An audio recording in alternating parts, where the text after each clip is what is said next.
नमस्कार, आप देख रहे हैं वीके न्यूज और मैं युधिष्ठिर उपाध्याय। कुछ ही महीने बाद पश्चिम बंगाल में विधानसभा चुनाव होने हैं, लेकिन उससे पहले ही बीजेपी ने ममता दीदी के खेमे में ऐसी सेंधमारी की है कि जिससे टीएमसी में एक बड़ी फूट पड़ गई है। ममता के करीबी और दिग्गज नेता पार्टी छोड़कर बीजेपी में शामिल हो रहे हैं और ये सिलसिला लगातार जारी है, जिसने ममता दीदी के पैरों के नीचे से राजनीतिक जमीन खिसका दी है और उन्हें बुरी तरह से सदमे में डाल दिया है कि अब वो करे तो करे क्या, क्योंकि बंगाल की जनता वहां की सियासत में बदलाव लाने का पूरा मन बना चुकी है और इसके सबूत भी लगातार सामने आ रहे हैं। और मौजूदा हालातों को देखें तो इसका पूरा फायदा बीजेपी को मिलता दिखाई दे रहा है, क्योंकि जब हाल ही में गृह मंत्री अमित शाह ने ममता के गढ़ बीरभूम में रोड शो के जरिए शक्ति प्रदर्शन दिखाया तो उसमें शामिल होने के लिए लाखों की संख्या में जन सैलाब उमड़ पड़ा था, जिसने ममता दीदी को टेंशन में डालने का काम किया है। हर तरफ से अपनी राजनीतिक जड़ें उखड़ता देखकर भयभीत हुई ममता दीदी ने अब जोड़ गांठ करने का काम शुरू कर दिया है, वो भी उनसे जिनकी ममता दीदी ने 35 साल पुरानी बादशाहत छीनी थी। इसीलिए अब उन दलों ने भी ममता दीदी से गठबंधन करने से एकदम इनकार कर दिया है। दरअसल बुधवार को टीएमसी ने वाम मोर्चा और कांग्रेस से बीजेपी के खिलाफ राजनीतिक लड़ाई में पश्चिम बंगाल की मुख्यमंत्री ममता बनर्जी का साथ देने की अपील की है, मगर इन दोनों दलों ने झटका देते हुए ममता दीदी की इस सलाह को सिरे से खारिज कर दिया है। वहीं कांग्रेस ने इस सलाह के बाद टीएमसी को पेशकश की है कि वो बीजेपी के खिलाफ लड़ाई के लिए गठबंधन बनाने के बजाय खुद को कांग्रेस में विलय कर ले।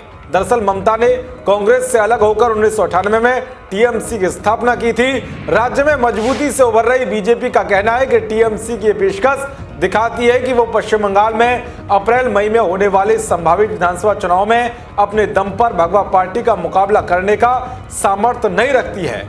टीएमसी के वरिष्ठ सांसद सौगत राय ने कहा है कि अगर वाम मोर्चा और कांग्रेस वास्तव में बीजेपी के खिलाफ हैं तो उन्हें भगवा दल की सांप्रदायिक और विभाजनकारी राजनीति के खिलाफ लड़ाई में ममता बनर्जी का साथ देना चाहिए। उन्होंने कहा कि तृणमूल कांग्रेस के प्रमुख ममता बनर्जी ही बीजेपी के खिलाफ धर्मनिरपेक्ष राजनीति का असली चेहरा है।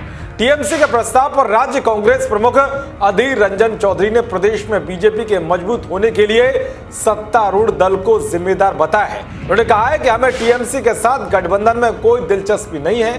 पिछले 10 सालों से हमारे विधायकों को खरीदने के बाद टीएमसी को अब गठबंधन में दिलचस्पी क्यों है? अगर ममता बनर्जी बीजेपी के खिलाफ लड़ने की इच्छुक हैं तो उन्हें कांग्रेस में शामिल हो जाना चाहिए, क्योंकि वही सांप्रदायिकता के खिलाफ लड़ाई का एकमात्र देशव्यापी मंच है।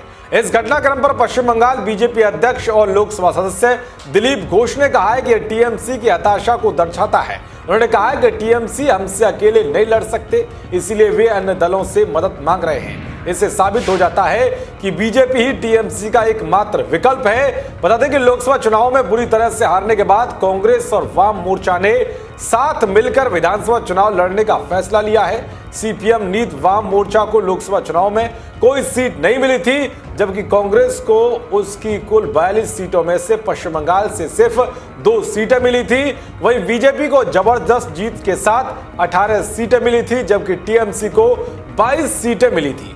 बीजेपी के हौसले 2019 के लोकसभा चुनाव में मिली जबरदस्त जीत के बाद से ही बुलंद हो गए थे। खासकर जब से ममता के करीबियों ने उनका साथ छोड़ना शुरू किया है, तब से बीजेपी का उत्साह 7वें आसमान पर पहुंच गया है, जिसने ममता दीदी की बेचैनी बढ़ाकर रख दी है। देश और दुनिया की तमाम खबरों को पाने के लिए देखते रहिए वीके न्यूज। नमस्कार।